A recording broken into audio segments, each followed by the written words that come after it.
All right, guys, another edition of what to do with the boat. Um, I'm going to, when this weather passes, this is the procedure. I already bought the spark plugs and everything else.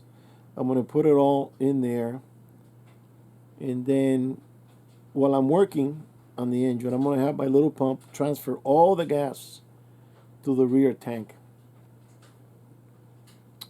And I'm going to open up, I'm going to remove the stick, the rod, the little tube that sucks gas from the bottom, remove it, and I'm going to remove the sending unit, the float, remove it, and let the air go in there and circulate because it's going to come in one end and out the other and circulate and dry out completely the tank. I was told by somebody that might be telling me the truth, I'm not sure about this, that if there's any of that ethanol in the bottom, it'll dry up and it'll turn into powder or dust. I don't, I don't know. Alcohol is supposed to evaporate, but it becomes kind of a little jello, like jello, kind of gummy thing. So what I'm going to do is I'm going to get some cheesecloth. I'm going to put it on a hanger and run it in there and kind of drag it around. Now the issue is that if the tank has a divider in the middle or two dividers, I won't be able to run the rag all the way to the corner where it sucks it up. That's where the crap will go because the tank is leaning this way, and that's where the crap is going to be. I don't know what I'm gonna what's going to happen there. Another thing I could do maybe is when it's all dry and there's nothing in it, I can take my compressor with a air tip, blow air and kind of push that forward and maybe get the. But if it has a divider, I don't know if the divider has holes. It has to, so that the gas is transfers. Um, so then the dividers, I don't think the divider's gonna have holes. The reason for the dividers are it's like an ice tray that the water doesn't slush around, so the gas doesn't slush around. So what I think the way they make them, because I've never seen it done, is that there could be a metal panel, but it doesn't reach the bottom.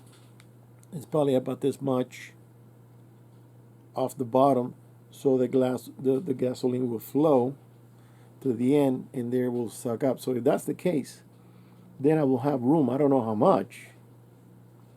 I want to see if I can have room to run that wire on the there and slush it around, picks up. Well, one time I did that, and I even took out little pieces of wire. It's a black one, electrical wire, in a piece of black and a little piece of blue. And I'm going, well, why is that in there? And this is probably from the factory. So I want to make sure that is clean. And when it is, then I'm going to put everything back on. I'm going to take my gas tanks to the Marina gas station and get some gas and take it to the boat because the gas that you buy in the street has more ethanol than the gas you buy at the Marina. That's what I've heard. I think it's 15% on the street and I think it's 10% on the Marina. I'm not sure. I'm just kind of guessing there, but it might have less. It's better quality gas. That's what I've heard. So then once it's done, once it's got good gas, I want to put maybe 20 gallons, 25 gallons. And then with the spark plugs and everything else is done, I'm going to run the engine and see how it runs. Uh, I'm also going to do a test with a small gas tank, maybe a gallon.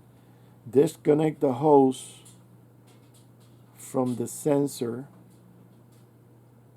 There's a gas sensor that tells me my gauge up there, how much I'm burning.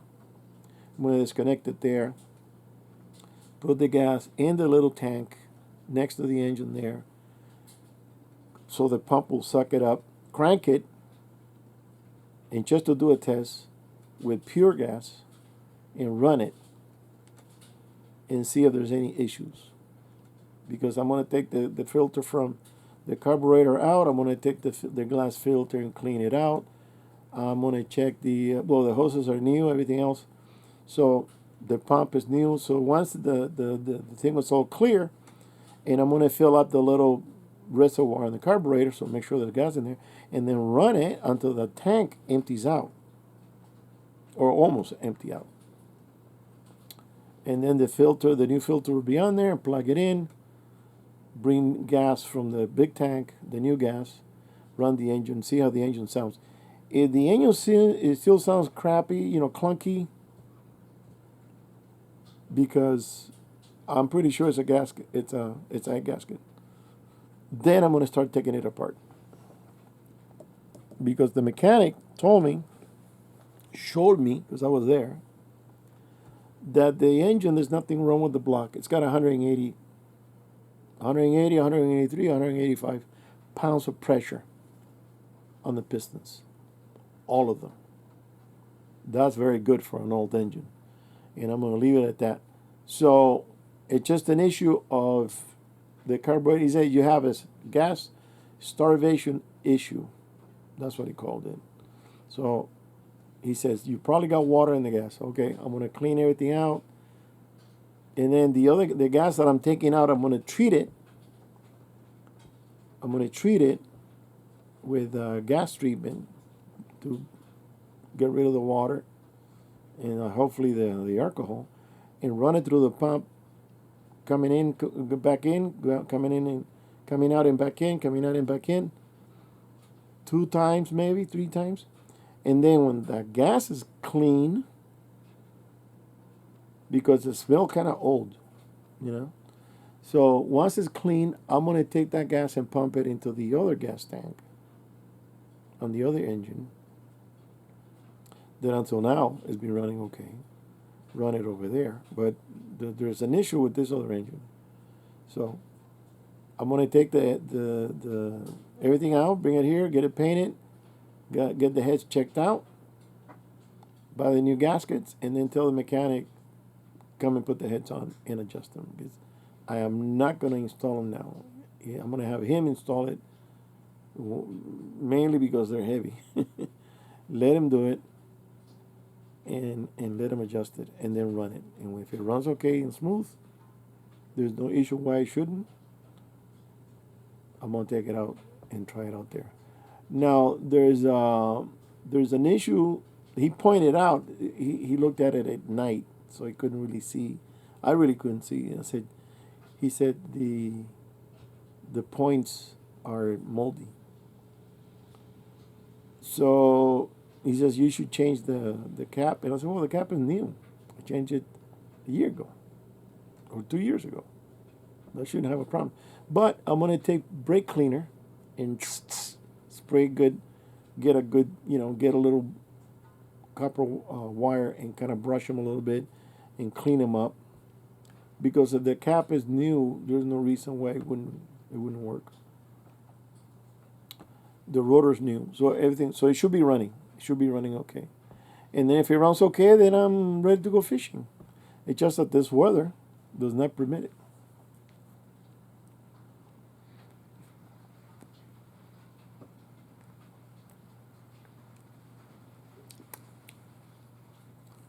Okay, the acid cigar, it's got a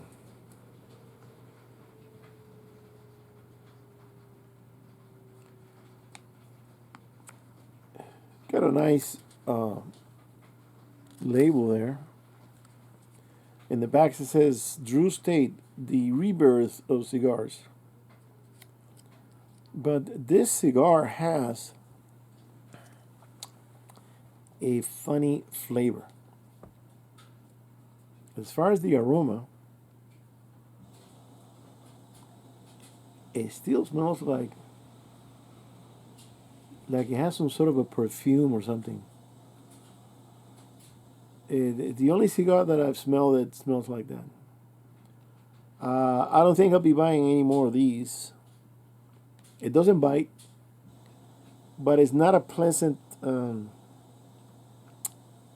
It's like you're not smoking a cigar; you're smoking. I don't know. It's weird.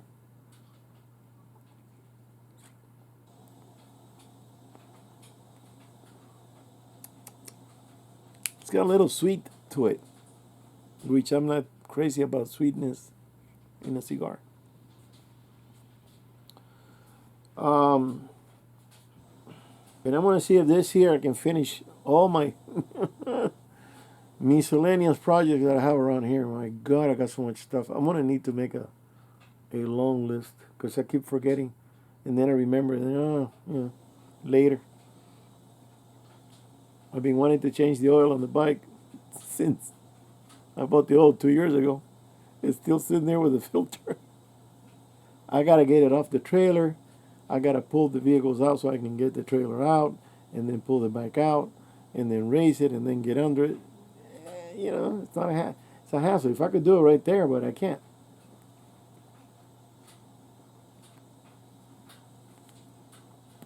This thing is dying.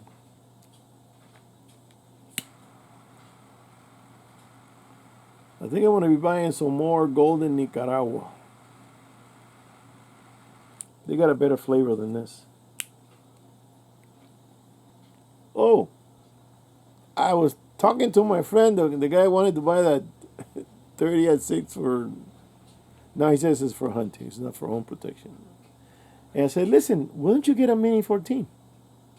Very cute, nice little rifles. And today I went to look them up on their $13.95.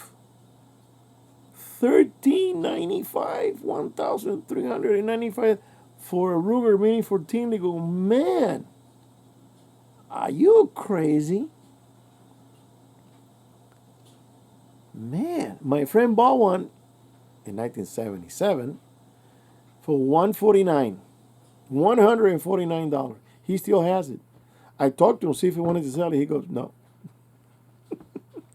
He says, I'm like you. You're thinking about selling something, and then you start touching them and looking at them, and you're going, no, I'm not selling nothing.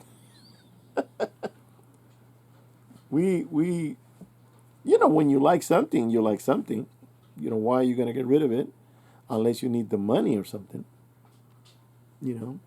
But all the guns that the rifles that I got from hunting, I've gotten of killer prices. You think I'm gonna go buy it at the prices they have now? No. No. I mean, I like to get me a Mini for the not at that price. Jesus.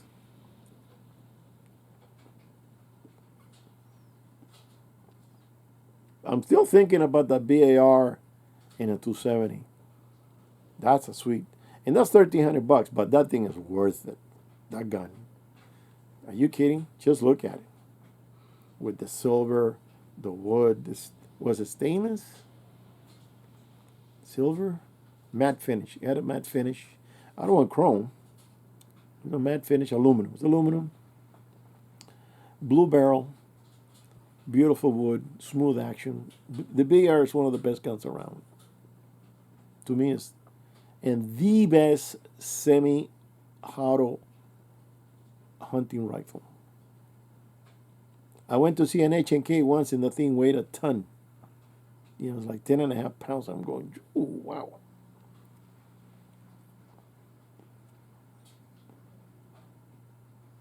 And there's nothing like that second shot. The first shot, if the deer's standing and he doesn't know you're there, you might have a good, depending on the distance. If it's 100 yards, you're going to hit him. But if it's 350 and you miss, that second shot right after, it's going to help you get that deer, because you don't have to do this to bring it down, crank it, bring it up, and bring it up. No, it's just going to be poof, poof, poof. right? That second or third shot is going to increase your opportunity, your chances of getting a deer. That's why I haven't taken it. I haven't gotten that out of my mind. I still want to get that gun, but I got the other issues that I gotta. As far as the money, I gotta spend the money on what I need to spend it, and then the other stuff. Money comes in at a certain rate. It doesn't flow like a cascade. Let's see what happens once I have the boat done, and maybe later, maybe by summertime, I'll make a decision. I'll say, okay, I'm gonna get it. I want to get it.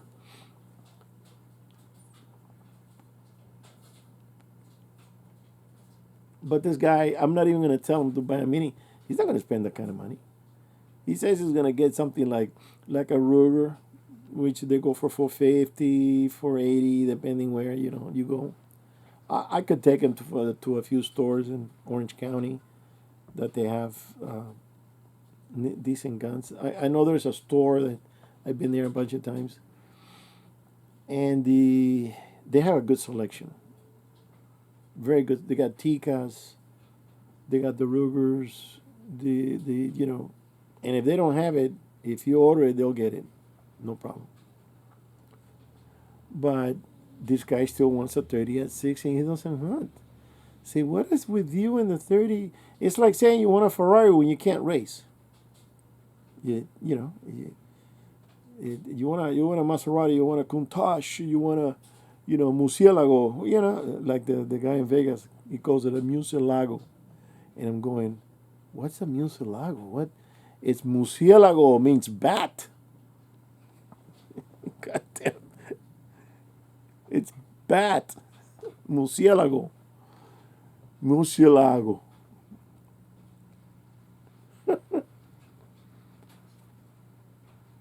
So if you don't race, if you're not a speedy guy, because he's about my age, so he's not like a young dude in his 20s. What do you want? What do you want a car like that, right? Well, if you don't hunt, what do you want a 30-06? What is that about? If you want to shoot and plink, get a 22. Which, by the way, they're going up to. Get a 22. Get a 223. There's a nice little bolt action rifle 223. You can probably find those used. Get something like that, but a 30-06 to not hunt.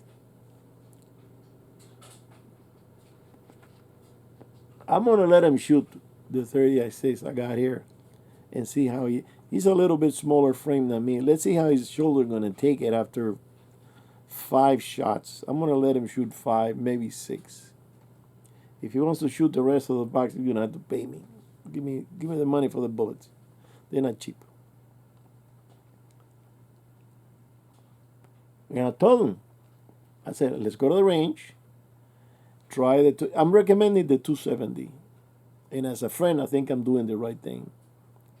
You're gonna get the same power and speed of a 30-06 with less kick, better trajectory than the 30-06. 30-06, 30 caliber drops more. The 270, it's a flatter bullet. Go with that. So I want him to try with a 270. And if we go to the LA range, which they have it up to 500, he can see the difference. That when you shoot, you hit.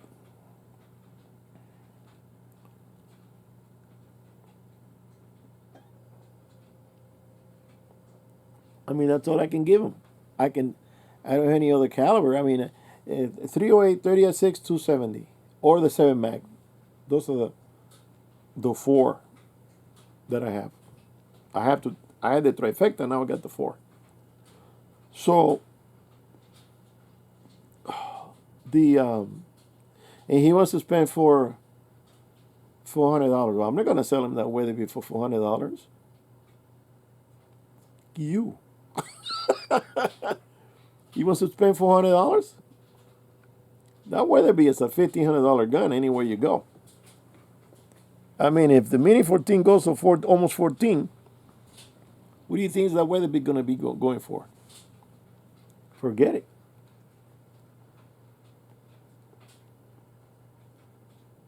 So he can pick out of those three calibers. They're all good calibers. He's not going to go for the Magnum, the Sam Mag. No. Even though it's a good shooter, but the thing weighs a ton. And that's not going for $400 either. Guarantee you.